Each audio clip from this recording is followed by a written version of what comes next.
گودام والے انسیڈنٹ کو کچھ دن گزر جائیں گے، سبھی گھر والے ایک ہی جگہ موجود ہوں گے تو فرید صاحب کہیں گے کہ میرے خیال سے اب ہمیں دائم کو انوائٹ کر لینا چاہیے۔ ارمین بیگم یہ سن کے پریشان ہو جائیں گی اور فرید صاحب سے کہیں گی کہ اتنا بڑا حادثہ ہو گیا گھر میں اور آپ کو ابھی تک دائم کی پڑی ہے۔ میرے خیال سے کچھ عرصے کے لیے اس لڑکے کو ٹال دینا ہی بہتر ہے۔ ارمین بیگم کی بات سن کے نمرہ تو پریشان ہو جاتی ہے، لیکن فرید صاحب فوراً کہتے ہیں کہ زندگی کے یہ سب معاملات تو یوں ہی چلتے رہیں گے۔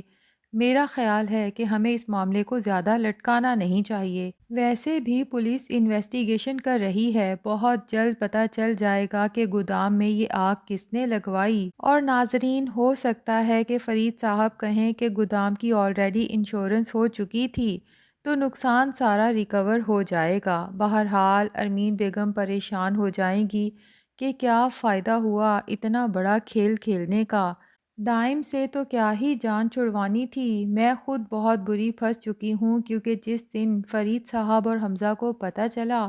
کہ گودام کی آگ کے پیچھے کوئی اور نہیں بلکہ یہی ارمین بیگم ہے تو انہیں کتنا افسوس ہوگا کہ ارمین بیگم دائم سے نفرت میں اس حد تک بڑھ گئی تھیں کہ اپنے ہی بیٹے اور شوہر کا اتنا بڑا نقصان کرتے ہوئے ذرا بھی نہیں سوچا۔ بہرحال ارمین بیگم سکندر کو اشارہ کرتی ہیں تو سکندر فوراً بول پڑتا ہے کہ ڈیڈ، آپ یہ کیا کرنے جا رہے ہیں؟ نمرہ کی شادی ایک ایسے شخص کے ساتھ جسے ہم جانتے تک نہیں۔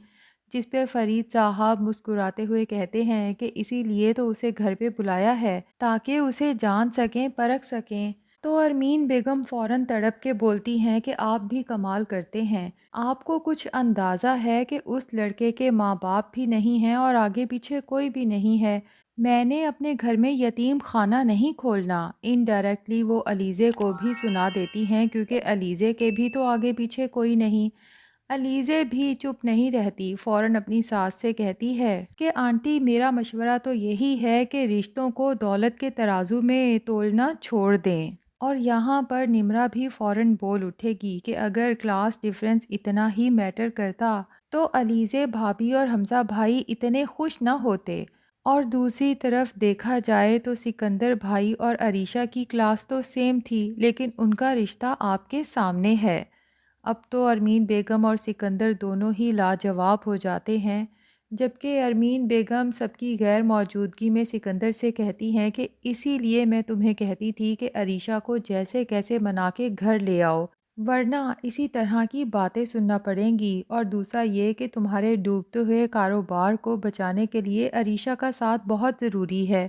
کیونکہ وہی تو اپنی ماں کو کنونس کر سکتی ہے تمہارے کاروبار میں انویسٹمنٹ کے لیے۔ سکندر جو کبھی عریشہ کو کال نہ کرتا اور ویسے بھی اسے عریشہ میں کوئی دلچسپی بھی نہیں رہی، لیکن اپنی ماں کی یہ باتیں سننے کے بعد عریشہ کو کال کر کے جھوٹی محبت کا ڈرامہ کرتا ہے کہ تمہارے بغیر گھر میں بہت اداسی ہے اور میں خود کو بہت اکیلا محسوس کرتا ہوں، اس لیے بس کل میں تمہیں لینے آ رہا ہوں، اپنا سامان پیک رکھنا اور ریڈی رہنا۔ اب عریشہ تو سکندر سے سچ میں محبت کرتی ہے، سکندر کی ان باتوں کا اس کے دل پہ اثر تو ہوتا ہے، لیکن پھر دوبارہ یاد آتا ہے کہ سکندر نے مجھے رشتے میں کتنا بڑا دھوکہ دیا ہے،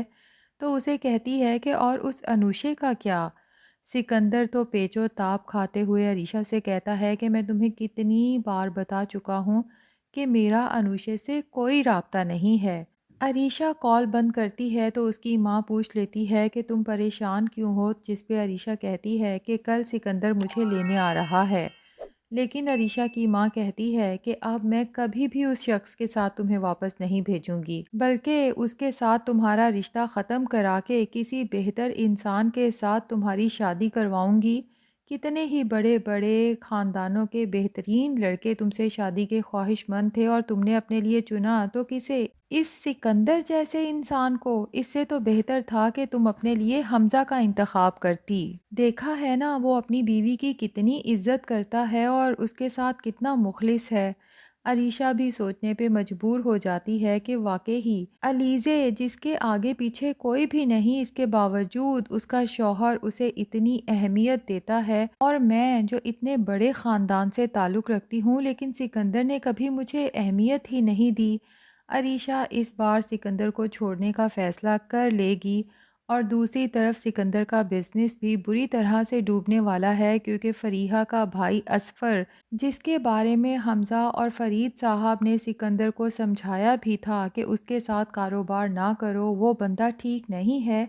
لیکن سکندر اپنے باپ اور بھائی کی ایک نہیں سنتا اور ویسے بھی اس کے ساتھ کوئی اور کاروبار کرنا بھی تو نہیں چاہتا۔ تو ڈوبتے کو تنکے کا سہارا کے مترادف سکندر سوچتا ہے کہ ایک ہی تو انسان ہے جس نے میرے ساتھ انویسٹمنٹ کی حامی بھری ہے، اور حمزہ اور ڈیڈ کی باتوں میں آ کے میں اس کے ساتھ بھی کام کرنے سے انکار کر دوں؟ یقیناً یہ لوگ میری سکسیس سے ڈرتے ہیں کیونکہ صاف نظر آ رہا ہے کہ میری کمپنی دن دگنی رات چگنی ترقی کرنے والی ہے،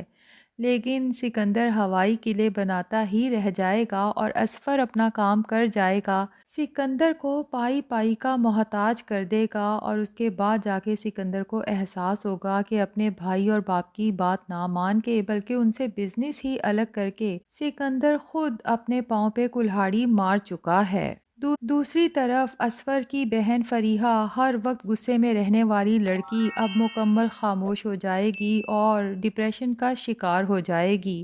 اصفر سے اپنی بہن کی یہ حالت نہیں دیکھی جاتی تو پہلے تو حنان کو دھمکی دینے جاتا ہے کہ اگر میری بہن کو کچھ ہو گیا تو یاد رکھنا میں تمہیں چھوڑوں گا نہیں، لیکن اس بار حنان اصفر سے نہیں ڈرتا۔ اسے کہتا ہے کہ اگر میں جیل کی سلاخوں کے پیچھے گیا تو یاد رکھنا میرے پاس تمہارے سارے کاروباری فراڈز کا پورا ریکارڈ موجود ہے، میں پولیس کو اپنا بیان دینے میں ذرا نہیں ہچکچاؤں گا اور تمہیں بھی اپنے ساتھ ہی جیل کی سلاخوں کے پیچھے لے کے جاؤں گا۔ یہ سن کے تو اصفر کافی خوف زدہ ہو جاتا ہے اور سمجھ جاتا ہے کہ اب میں حنان کا کچھ بھی نہیں بگاڑ سکتا، لیکن پھر اپنی بہن کی حالت دیکھ کر سوچتا ہے کہ میں فریحہ کے لیے کیا کروں۔ اسے سمجھاتا ہے کہ اس لڑکے کو بھول جاؤ، دل سے نکال دو، میں تمہاری اس سے بہتر لڑکے سے شادی کروا دوں گا، لیکن فریحہ کہتی ہے کہ بھائی میں حنان کو چاہنے لگی ہوں اور اب مجھے احساس بھی ہو رہا ہے کہ ساری غلطی میری تھی، حنان تو میری ہر غلطی کو چپ چاپ برداشت کر لیتا تھا، لیکن جب میں نے اس کی ماں کی انسلٹ کی تو وہ برداشت نہیں کر پایا۔ فریحہ اصفر سے کہے گی کہ مجھے ایک دفعہ حنان کے پاس لے جائیں، دوسری طرف حنان جو طلاق نامہ تیار کروانے والا ہے، لیکن فریحہ اس سے پہلے ہی حنان کے پاس جائے گی اور اس سے ریکویسٹ کرے گی کہ حنان، میں اس رشتے کو ختم نہیں کرنا چاہتی کیونکہ میں تم سے محبت کرنے لگی ہوں۔ حنان سے اس کی ماں سے اپنے کیے کی معافی مانگے گی اور لگتا یہی ہے کہ شائستہ بیگم دل بڑا کر کے فریحہ کی تمام غلطیاں معاف کر دیں گی اور حنان کو بھی سمجھائیں گی کہ فریحہ کو طلاق دینے کا فیصلہ ترک کر دے۔ تو ناظرین، ڈرامے کا اصل مسئلہ تو یہ تھا کہ علیزے نے سکندر سے اپنی بہن انوشے کی موت کا بدلہ لینا تھا، تو وہ بدلہ کب اور کیسے لے گی اور کب حمزہ اور باقی سب گھر والوں کے سامنے سکندر کی حقیقت آئے گی، اور آپ میں سے کون کون چاہتا ہے کہ اب ڈرامے کی ہیپی اینڈنگ ہو جانی چاہیے، کمنٹس میں ضرور بتائیں۔ ہمارا ریویو پسند آیا ہے تو ویڈیو کو لائک کر دیں اور ہمارے چینل کو اگر ابھی تک سبسکرائب نہیں کیا تو بھائی دیر کس بات کی ہے، جلدی سے سبسکرائب کر دیں۔